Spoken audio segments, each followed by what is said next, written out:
গাছের ওপর একটি ভয়ঙ্কর ভূত লুকিয়ে রুদ্র আর তার বন্ধুদের দেখছিল, যারা নদীতে সাঁতার কাটছিল আর মজা করছিল। নদীতে খেলতে খেলতে হঠাৎ রুদ্রর পেটে তীব্র ব্যথা শুরু হয়। তার অবস্থা খারাপ দেখে বন্ধুরা তাকে ধরে বাড়ির দিকে নিয়ে যেতে শুরু করে।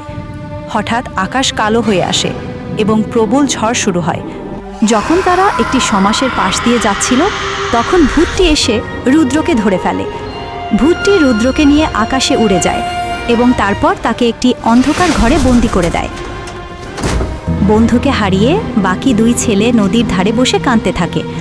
তারপর তারা দৌড়ে বাড়ি যায় আর রুদ্র ষাঁড়টিকে পুরো ঘটনাটা জানায়। ষাঁড়টি সঙ্গে সঙ্গে সেখানে দৌড়ে যায়, কিন্তু রুদ্রকে কোথাও খুঁজে পায় না। তখনই নদীর ধারে এক জলপরী ছিল, যে ষাঁড়টিকে দেখে তার দিকে এগিয়ে আসে।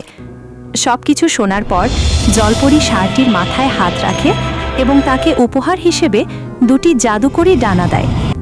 ঘন কালো মেঘের মধ্যে দিয়ে ওড়ার সময় ষাঁড়টি দুটি ভূতকে মেরে ফেলে দেয়। সে সামনে ভূতের একটি ভাসমান দুর্গ দেখে সেই দিকেই উড়ে যায়। দুর্গের ভেতরে এক প্রহরী তাকে আক্রমণ করে, কিন্তু ষাঁড়টি তাকে এড়িয়ে সোজা ভূতের রাজাকে নিজের শিং দিয়ে মেরে মাটিতে ফেলে দেয়।